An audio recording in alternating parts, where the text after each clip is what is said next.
Okay, I think we're live. Hey, everybody, Chuck Holton here. How's it going? Good to see everybody online. We are coming to you from Panama, my studio here in our little mountain town, and I'm glad to see all of you online today. We're going to talk about what's going on in Syria because I'm sure you've been wondering. Not. Most people really haven't been thinking about Syria a whole lot, except for how it relates to the war in Israel. So we're going to talk about that. We're going to cover what the Trump administration is looking to do with Syria, why it may or may not be a great idea, what the consequences could be of those choices that the Trump administration is discussing, the history of how we got to this place in Syria, what the world is thinking about the new Syrian administration that just took power, unelected, I might add, kicking out Bashar al-Assad, which certainly nobody was sad about that. And finally, the most important question, and that is, what will we rename Syria once we make it a part of the United States? Because I'm joking. That was a joke. Although I wouldn't be surprised. We're renaming other things, so why not? Let's rename Syria Parking Lotistan, or Everyone Wants to Leaveistan. They have a place in Panama City, one of the worst neighborhoods in Panama City, has a very colorful name. It's called Sal Si Puedes. Sal Si Puedes in Spanish means get out if you can. That's actually the name of the neighborhood in Panama. So maybe we could rename Syria something like that. Something like get out if you're smart. Nothing lives here.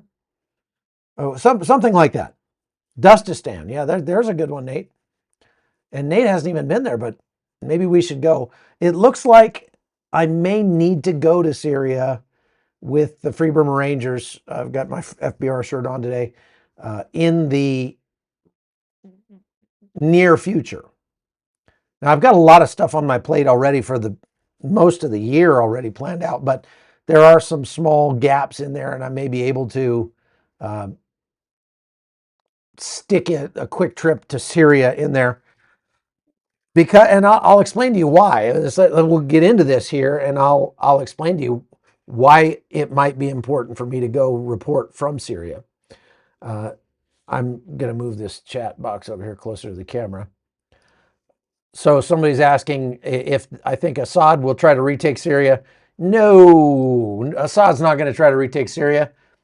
Assad will be lucky to survive a year in Russia, where he is currently taking refuge.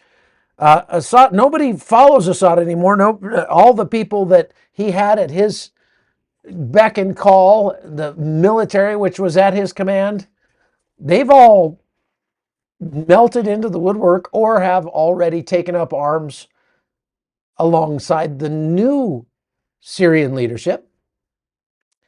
And so those guys, many of them have already been,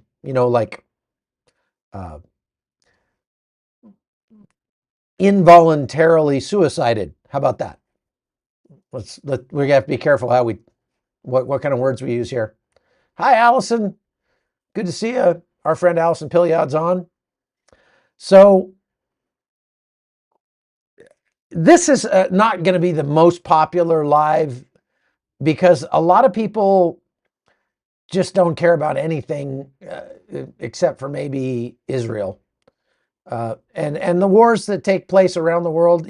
I follow a lot of other conflicts, the war in Burma, the war in Sudan, what's going on in Ethiopia, lots of other places. Congo right now is an absolute clown show. It's just a goat rodeo down there. But nobody cares about Well, those are just, those poor, those little black people down there. They just kill each other all the time. Nobody really cares. And even in Ukraine, a lot of people they're just done with that anyway. So for you hardcore enthusiasts who want to know what's going on in the world, thank you. Thank you for following. And I would encourage you to go to chuckholton.com and subscribe over there, because I'm really putting a lot of effort into making that a real outlet where you can get good, solid coverage without all the spin about the wars and disasters and conflicts that have taken place there. William Dodd says, have you reported from Syria before? Do you actually stay overnight? Yeah, I've been to Syria 4 or 5 times on missions with FBR and have stayed up to a month at a time. As a matter of fact, I have a video I want to show you from one of the last times I was in Syria, and we'll use this to kind of get into it. So first I need to show you the players. We need to kind of remind ourselves of all the players, because Syria is extremely complex. Not only do you have the Sunni-Shia divide, which is a whole lot more than like Lutherans and Episcopalians. They don't get along a lot, Sunnis and Shias. You have the Kurds and Yazidis backed by the United States. I'm going to pull up this map here. Where's the map? What do I do with the map? There it is. Okay, so the purple area up there is what the Kurds call Rojava, that eastern third of Syria that the Kurds control at the moment, except for the yellow part up at the top, controlled by Turkey. And Rojava is what the Kurds hope will eventually become part of Kurdistan. There is no country called Kurdistan right now. There are about 39 million Kurds. They're the largest people group on planet Earth that do not have their own country. There's as many Kurds as there are Venezuelans, for example, or Ukrainians. But the Kurds don't have a country. They live in that little corner up there on the right-hand side of this map between northern Iraq, eastern Syria, southeastern Turkey, and northwestern Iran. And pretty much all of those countries hate them. With the possible exception of the Iraqis, although, the government of Iraq is Shia, the Kurds are Sunni, and so they don't get along great that way. The Iraqi government allows the Kurds in the north of their country to semi-govern themselves. It's a semi-autonomous region, which the Kurds up there call Kurdistan. So Erbil is their capital in northern Iraq. And when the Islamic State took over that whole region, all of Syria, northern Iraq, in 2014 starting, and then the fight started against that group. I can't mention that group on YouTube or I'll get in trouble for some reason. I don't know why, but if you say the name, which is 4 letters, starts with an I, ends with an S, apparently you get in trouble with YouTube. I don't know why. But so I have to be careful not to say that.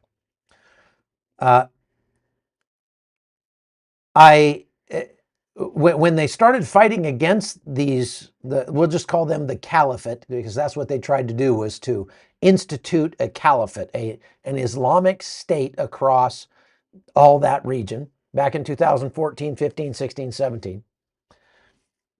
And basically the whole world started fighting back against them. The Assad regime in Syria fought back against them from Aleppo and Damascus, and they were backed by the Russians.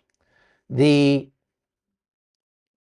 Kurds fought back against them from Erbil, coming in from the east, backed by the United States.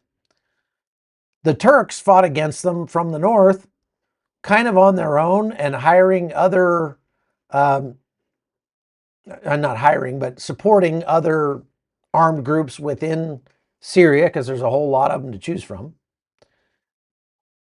And even the Israelis got in on the act from time to time. I mean, everybody was fighting against them.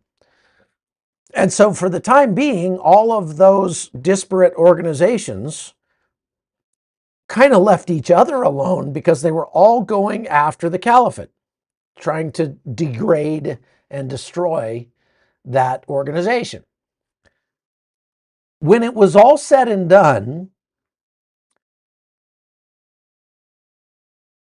there were very few members of the Caliphate who got well, no, let's put it this way.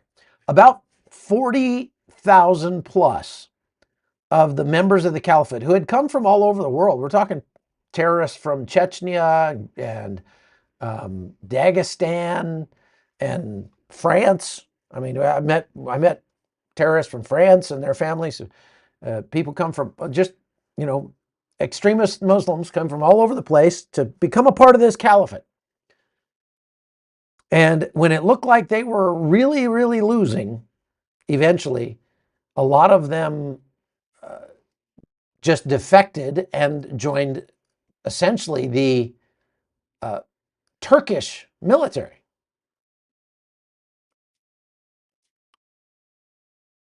I kid you not, we were there, and there was a base that was all these black flag guys. And one day the black flag was flying, and they were all running around in their black pajamas. And then the next day, the sun rose, and there was a Turkish flag flying down there, and everybody was in Turkish uniforms. It was the same guys. Turkey had been supporting the caliphate to the tune of millions of dollars. We have proof of that. And so when they were secretly doing that while they were publicly making a show of fighting against the caliphate because they're part of NATO and they were sort of expected to do that. But in reality, Erdogan sees himself as the leader of the new caliphate, or failing that, the new Ottoman Empire.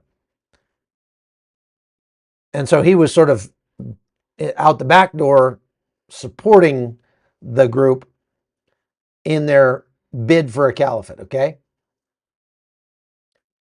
And so when it was all said and done, a bunch of them fled to Turkey and then ended up coming back under the guise of being freedom fighters under the Free Syrian Army, FSA.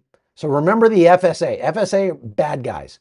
The United Nations of these Smurfs, okay? The black pajama boys. And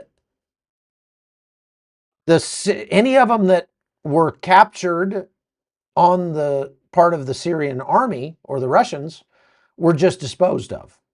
They just took a dirt nap. So the only place they could go to actually survive at that point, because this was all right down around Deir ez-Zor. So you can see on the map here, Deir ez-Zor, I'm going to zoom in a little bit. Deir ez-Zor, right there in the middle of the map. Deir ez-Zor has a long history, a long and very sad history, because it was the final stop for many of the 1.5 million Armenians who were marched into the desert from northeastern Turkey during the Armenian genocide. But Deir ez-Zor became the last stop for the caliphate as well, and it was down to one little island in the river, in the Euphrates River. They had about 30,000 people on this island. I was there. You could, go up on a little high point and look down on this island, and it was just a hive of people, trucks and vehicles all in there, and there was no room for anybody. There was no food, very little clean water, and they were just really in dire straits down there. But many of those people were civilian human shields that had been forced to come down there, or they were the families of these terrorists who had come along with them. So if there was any way for them to survive, they couldn't go west because they'd run into the Russians and the Syrian army, and they'd be by. They'd assume room temperature that way. So then they came to the east and ran into us. Free Burma Rangers had a casualty collection point about 2 kilometers or so, maybe a little less, from the front line there. And so as these people would escape from that island, or they'd escape from that island, they'd come out and they'd run into our casualty collection point. We would treat the wounded, separate out the terrorists from the civilians. There were some members of the Caliphate who turned themselves in and surrendered to us.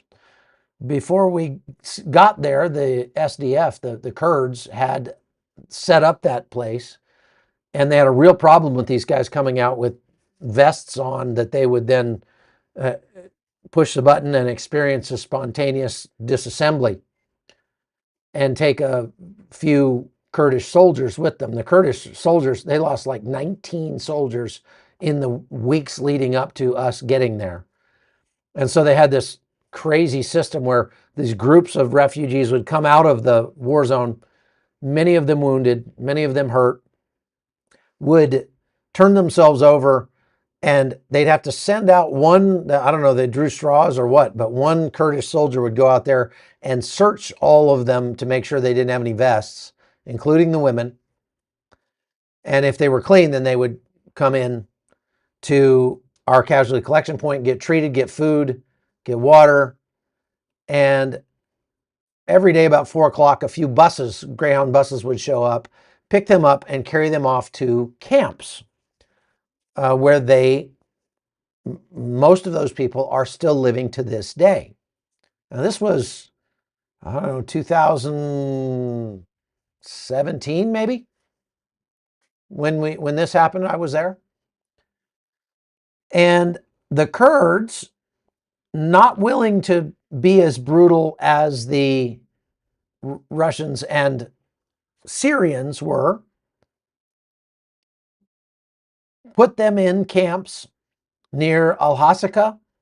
And so we'll go back to the map here. I'll show you where Al-Hasaka is. You see Al-Hasaka right there. I'm sorry, that's Raqqa. Here's Hasaka over here in the center. And in that area, they had several camps for these people with more than 10,000 I almost said the word, sorry, 10,000 Caliphate members and their families. So they stuck them in there, and they have been there ever since. And the Kurdish military has been maintaining a guard over these. Now, they have escapes from time to time, but they're still there. And so what you're essentially looking at is a ready-made army of Caliphate members, black pajama guys with the black flags, those guys. There's a ready-made army of those guys, 10,000 of them, just ready to reconstitute and start over again and start creating a new caliphate as soon as they get out of these prisons, open-air prisons that they're in out there in eastern Syria. Now, the Kurds have told us for a long time, look, there's no way we'd be able to keep a lid on these guys without American support. And the reason we have Americans in Kurdistan, or I'm sorry, in Rojava, over there in Syria, we have them right down in Deir ez-Zor and a place called Al-Tamf, which is up in further north. They are special operations forces, Army Rangers mostly, and they rotate through there, and they just are basically playing whack-a-mole, and they have been since 2017, or well, before that even, 2015. And they're just playing whack-a-mole. And when the terrorists raise their ugly heads, they figure out where some leadership is trying to reconstitute, they go out there and they take them out. And so it's just a sort of continuous low boil of hatred and terrorism that's coming out of that region. Now, here's the thing. Donald Trump has said, a memo that came out from the Trump administration just in the last few days directed the Pentagon to come up with a plan to remove all 2,000 U.S. troops that are in Syria, to bring them home within the next 30, 60, or 90 days. They're supposed to come up with a plan to do this. Donald Trump does not like to have U.S. troops on foreign soil. It's risky, it's expensive, and he sees that as less a projection of American power globally and more an indication that we're involved in forever wars. I can see the arguments on both sides for this one here in Syria. Because if we start to talk about what will happen if the United States pulls out of Syria completely, then there will not be anybody there to keep playing whack-a-mole on these terrorists. The Kurds will likely get their hands full being attacked by Turkey, because Turkey does not like the Kurds and they want the Kurds out of there. So you see this yellow section, this strip up here at the top. That's Kurdish forces that have already pushed in there and that's Turkish forces that have already pushed in and pushed out the Kurds in that portion of Rojava. That used to be purple. I've been in that area. I've been all along that border on my trips to Syria. And I was there when the fighting was happening against the Kurds by Turkey. Now, as you know, Turkey is a NATO ally, but they are not our friend. They have tremendously radicalized in the last 10 years under the leadership of Erdogan, President Erdogan. He is straight up Muslim Brotherhood. All right? Unfortunately, he's a strong man, and Donald Trump likes strong men. He likes people that project strength. And he thinks that we should be friends with Turkey. That's a mistake. Now, he doesn't like the idea of having 2,000 troops forever in Syria. And that I understand. I can see that. I can see his point there. I mean, because there's no real end game right now in eastern Syria. I mean, the best thing that could happen would be for it to be recognized as Kurdistan. It belongs to the Kurds now. The United States says the Kurds have the full backing of the U.S. military, so don't mess with them. And let the Kurds administer that area. If they did that, mark my words, in 5 years, you could take your family to eastern Syria on vacation and be perfectly safe. Because the Kurds are reasonable people. They're friendly to America. And besides Israel, they're our best ally in the whole region. And the Trump administration has made some noises in that direction, but they've also contradicted themselves. So they have said specifically to Turkey, don't mess with the Kurds or else. But when Trump says, oh, I like Erdogan, I think Erdogan, he should be doing what he needs to do, it sort of sends mixed messages.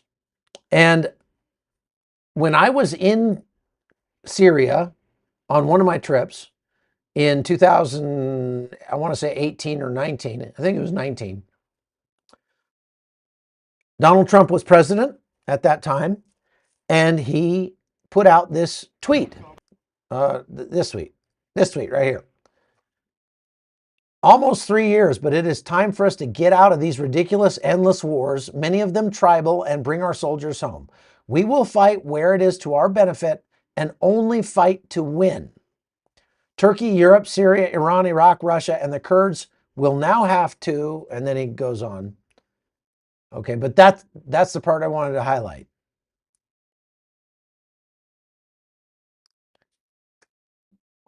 That was in 2019. And I was in Syria when the U.S. troops started to pull out, might have been 2018, when they started to pull out of northeastern Syria.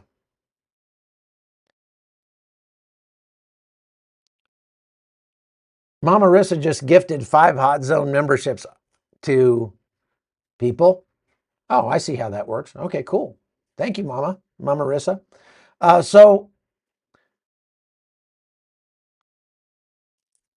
when the Trump administration, Trump 1.0 decided to pull out of Turkey, it caused great consternation because the Syrian army was still a thing under Assad, and they wanted to take back that part of Syria. There's a lot of oil in that area, a lot of oil wells, and Turkey immediately started attacking the Kurds as soon as they started to pull out. They ended up taking the troops back in there because it got real skippy between Turkey and the Kurds. And you could tell that a regional war was about to break out in that area, and that the United States troops that had been there were kind of a diluting factor. It's like you had, Turkey is gasoline, and the Syrian army under Assad was kerosene, and the Caliphate people left there were napalm, and they were all kind of in that area. And the only thing throwing water on all that to keep it from going up in a giant funeral pyre was the United States troops that were in the area. So you pull the United States troops out, that place kicks off. There was also Iran that wanted in on that. Well, very little has changed except for the fact that it's now not the Assad regime, it's the new Syrian regime under al-Jilani, or whatever he calls himself now. But it's still a Syrian army, and they still would like to take that back. The Kurds are still being threatened from the north. Turkey would love nothing more than to roll in there and just decimate the Kurds. So it is not looking good for Kurdistan, for Rojava. Because if Trump decides to pull out all 2,000 troops that we have there, you can virtually be guaranteed that the Turks and or the new Syrian group will punch in there. The Kurds will not be able to hold those camps anymore, and all 10,000 Caliphate members will be set free at once. They will immediately set to work rebuilding their caliphate with the help of Turkey, again, and maybe even the help of the new Syrian military, because al-Jilani was al-Qaeda at one point. And it's going to be on. Now, why is this not necessarily the worst thing that could happen? That doesn't sound like a real promising, like a real good idea on its face. Pull all those U.S. troops out and just let the whole place go up in smoke. But let's think about it a little more long term. If we did that and just sort of let it burn, right now, the new Syrian military under the FSA, or I'm sorry, what are they? HTS, sorry. Hayat Tahrir al-Sham is what they call themselves. They are actually engaged in a hot war, real combat with, guess who? Take a guess. Just put in the chat box Who you guess HTS is fighting against right now, battling? Okay, just I'll give you 20 seconds to stick your guess into the chat box. Who do you think HTS is fighting right now? Are they fighting the Turkish-backed forces, the Syrian National Army, or the FSA? Are they fighting Russia?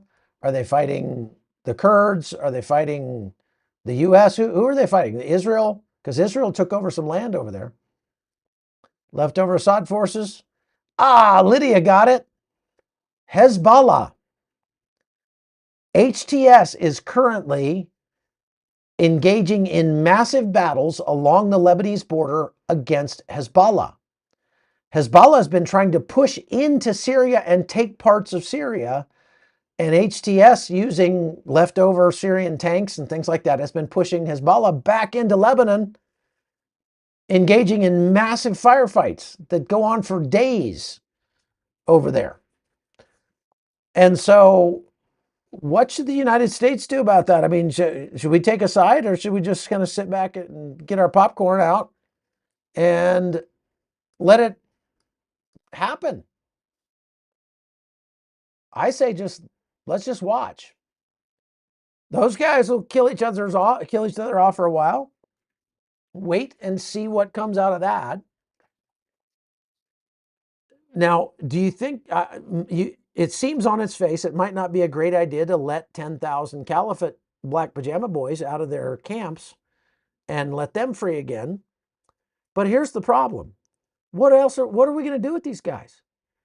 Are we going to keep troops there and pay for their care? Because the U.S. is actually paying the Kurds, giving them money to care for these black pajama guys. Are we going to do that forever? Because these black pajama people are doing very little except breed right now. They're having lots and lots of kids.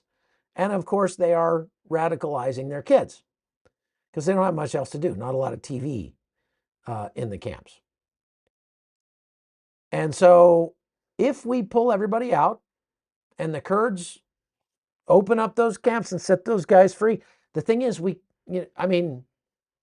somebody who was less civilized than we are might say the best possible thing that could happen would be for those camps to spontaneously combust. Oops, don't know what happened. Somebody left a stove running, and gas fires are a terrible thing. Some less civilized people than we are, that's not the Christian answer, is what I'm saying. Would just say, oh, those camps ought to just go up in smoke with all the people in them. That'd be bad. But many of those people are certified air thieves, really, should be taking a dirt nap and should have taken their dirt nap a long time ago. But if you set them free and they go back to their dastardly deeds, then you have a good excuse. And so perhaps by pulling our troops out, we set the stage to eventually wipe the slate clean of these black pajama boys. Or maybe, if we're lucky, HTS or the Turks or the Kurds or somebody will do it for us. And we won't have to spend our own sweat and blood and treasure to take care of it. So a lot of people say Donald Trump is crazy, but I think a lot of people are starting to see he might be just crazy like a fox. And if it comes to having troops out in some godforsaken forward operating base in Syria for the rest of our lives till my grandchildren are serving in the military, or pulling out, letting the whole thing catch fire and burn itself out over the next few years, while it will certainly result in some serious suffering and a reorganization of the Syrian backdrop, maybe that's the best thing to do. Now, maybe not.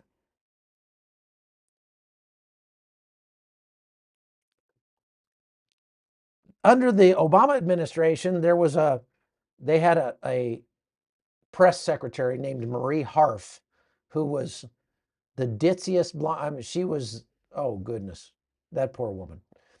She suggested one time that all these, when the Black Pajama Boys first came on the scene and started up their caliphate, and they were in the process of separating people from their heads all across Syria and Iraq. No, Syria, I'm not talking to you. Marie Harf said, what these guys really just need is jobs. We should just give them jobs. And if they had jobs, they probably wouldn't do this. That represents such a fundamental misunderstanding or just lack of understanding about how radical Islamists think. And let's hope that the current administration has a much better understanding of how they think. The only thing that worries me is Trump not sucking up to, just pretending that he likes Erdogan. I would much rather see him take a very hard stance against Erdogan, because we do have a lot of leverage over Turkey if we want it.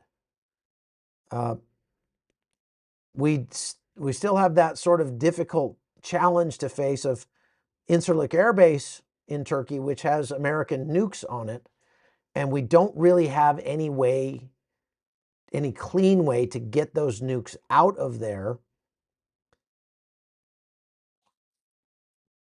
I mean, we could do it. Pete Hegseth could put together a task force and we could roll in there and we could just let Erdogan know we are coming in to take our nukes.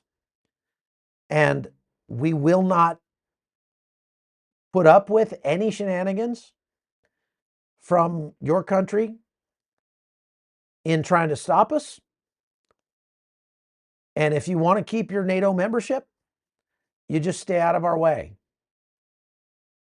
The leverage is the fact that we could functionally remove Turkey from NATO anytime we wanted to. Now, we don't have the ability to actually remove them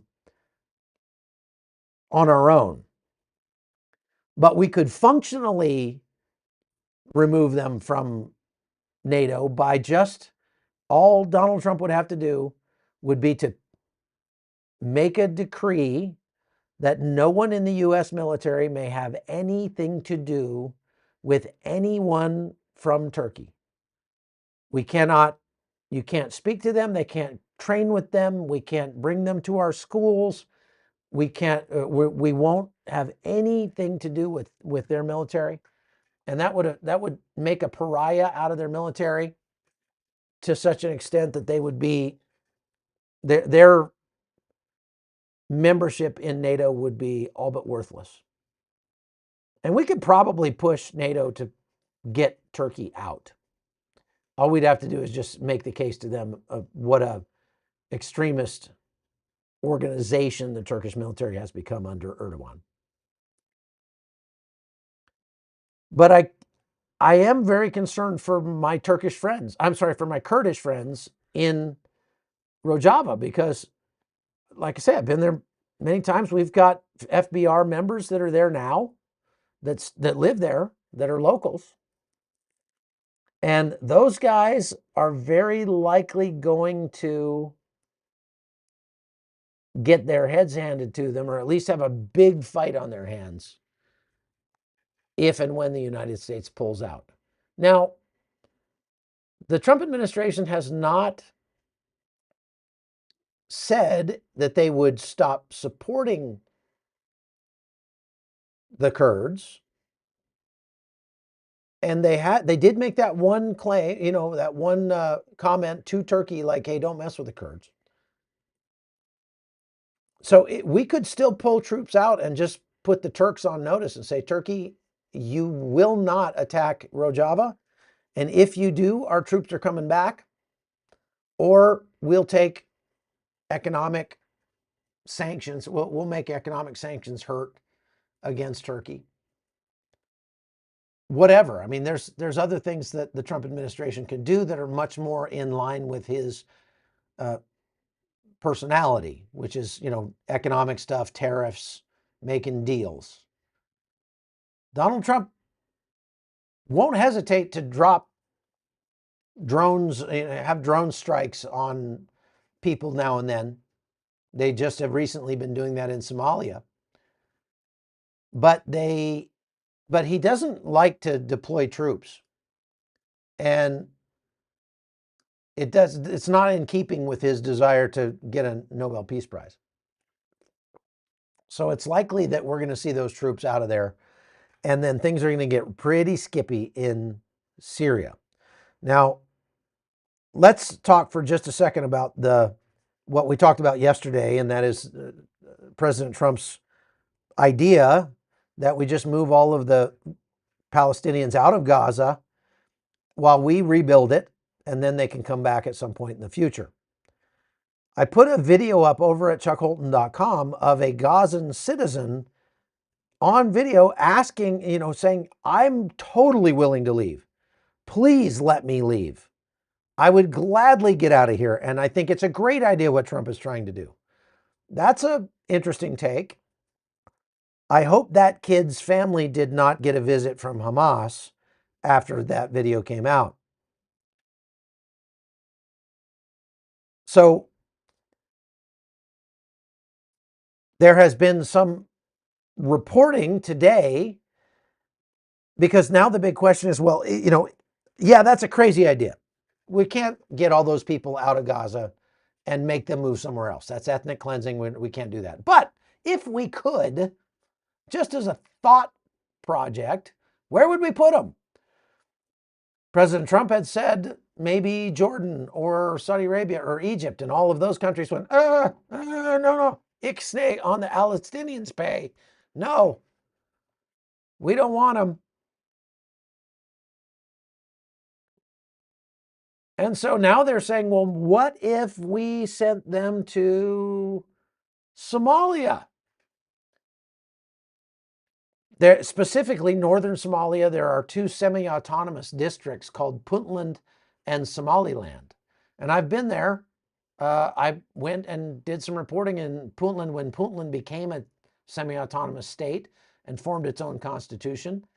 And under that former Navy SEAL, Eric Prince, friend of ours, started up a police force to try to counteract the piracy that was so rampant at that time in the Gulf of Aden.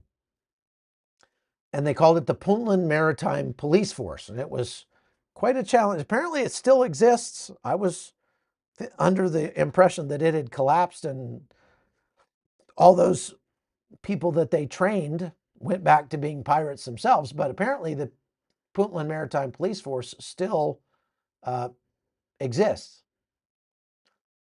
And now they're saying, well, what if we take all these people from Gaza and we put them in Somali, in some northern Somalia, in Puntland or Somaliland? To which Somalia is like, what are you, crazy? We got enough problems as it is. And they have a point. Somalia is essentially a failed state. And it's, oh, by the way, very highly represented by Al-Qaeda and the Black Pajama Guys and a whole bunch of other, Al-Shabaab and places like that, groups like that. They're all very well represented in Somalia, because you can do anything you want in Somalia. There's no real government to speak of. So, I mean, it's not like the Gazans need any help getting more extreme or extremist, right? Yes, Assad is still alive. He's in Russia. So maybe Somalia isn't the greatest idea, but they're kind of the only place that so far hasn't categorically refused to take them. Morocco was also floated as an idea. All of these are just thought experiments right now. It's very unlikely that we're going to see large numbers of Palestinians leaving Gaza unless something changes. But we'll see. We'll see whether President Trump's force of will, which is considerable, is stronger than the Palestinians' force of hatred, which is also considerable. We'll see. So I saw there was I thought there was a question here. Nathan put up the support. Folks, go to make sure you like and subscribe to this podcast here on YouTube, please. Hit that like button. It looks about half the people on here have hit the like button. What's wrong with the other half of you guys? And the other half of you aren't subscribed either. So while you're hitting the like button, hit the subscribe button. And also, you want to go to chuckholton.com. We're putting a lot of stuff up over there. Nathan is working on our next documentary, and I just saw the first draft of it, and it is awesome. So good.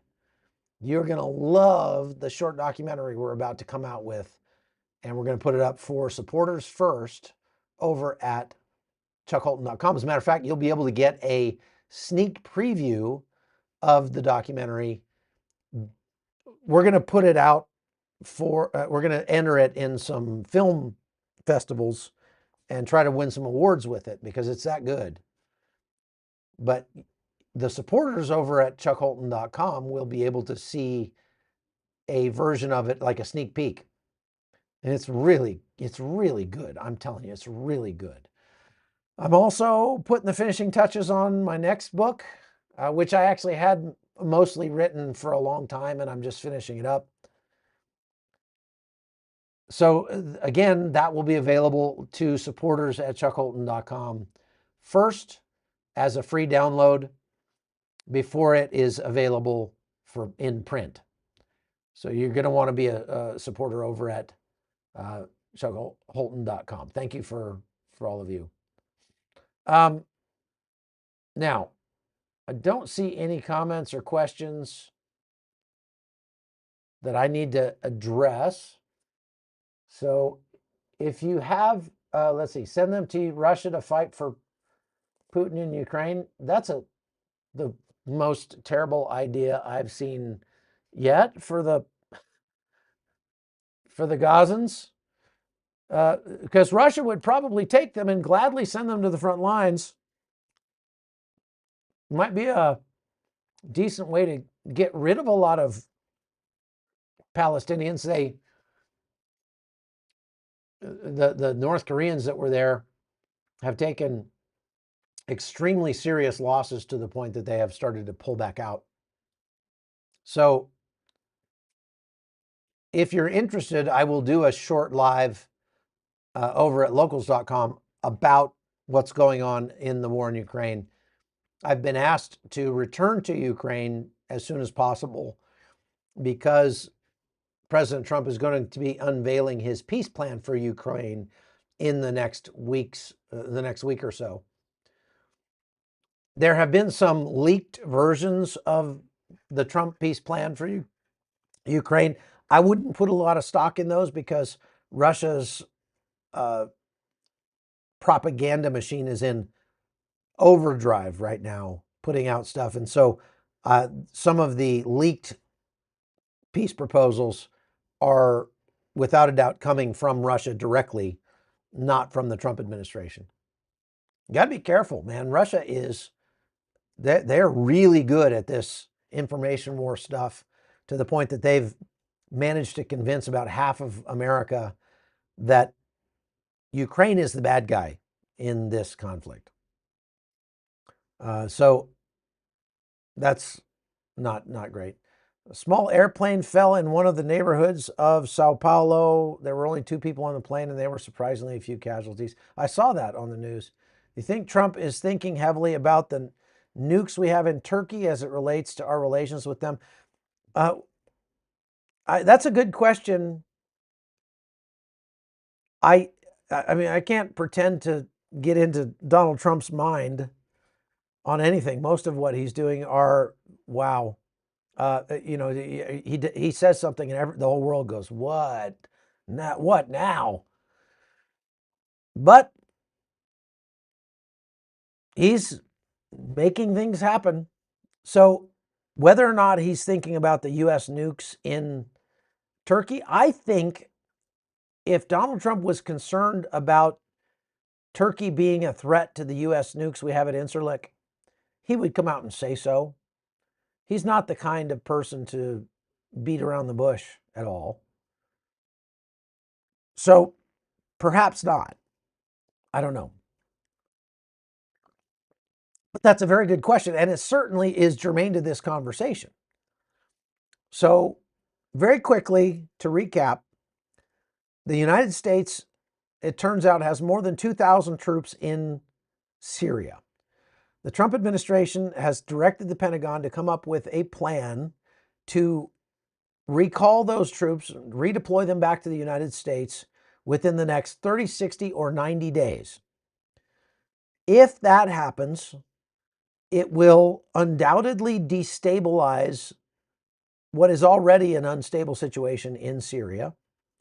It will likely give Iran a boost, HTS, the current rulers of the western part of Syria, a boost, and Turkey, not our friends, a boost, and the Black Pajama Boys will they have a ready-made army, 10,000 people right there, waiting to go back to work, rebuilding their caliphate. All of those things will likely be true once we pull out of Syria. But the point that I made today is that perhaps in the long run, that's the best thing we could do is let these guys all fight each other. I would, if I could talk to President Trump about this, I would say, please don't abandon the Kurds. They've been abandoned by us way too many times. And they're just like, they're very pro-American. We can work with the Kurds.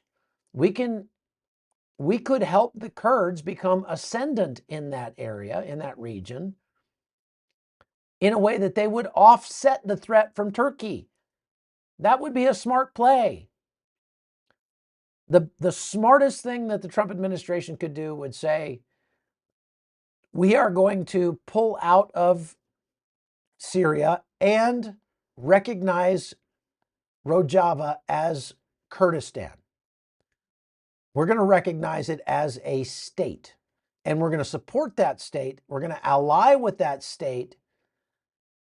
And if anybody messes with Rojava or messes with Kurdistan, they're going to have to answer to us, including Turkey. That would be the way to bring some stability to that region. Now, it still leaves the problem of what do the Kurds do about 10,000 black pajama people in a prison that they control, and you can't execute all those people, and you really don't want to let them go, so you just keep them there forever. That's not a good plan either. There's no good plans there. But that's why perhaps it's better just to let them go. We'll send them into HTS territory and let them duke it out with HTS for control. Maybe that's the best thing to do. It's a mess. It is a mess. Well, go talk to Trump. He knows who you are. Knows, N-O-S, knows. Yeah, no, I've met Donald Trump once, and he certainly would not remember me, and he doesn't know who I am. I know people who know him. I could probably get a message to him if I needed to. And maybe I will do that.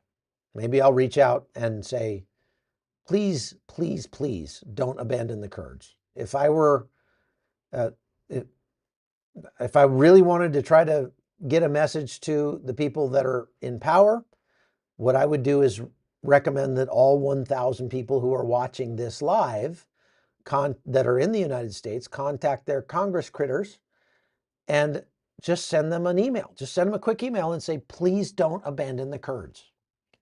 That's all. Column Chop says, Chuck, who really owns Gaza? Who can have the final word about what happens to Gaza? Gaza belongs to Israel, but the world does not recognize that. The world recognizes Gaza as the territory that belongs to the Palestinians. But the Palestinians want Hamas to be their leaders still, and that's a non-starter for Israel. And so there's really nobody. I mean, the only answer to that question is whoever militarily controls Gaza is who owns Gaza right now.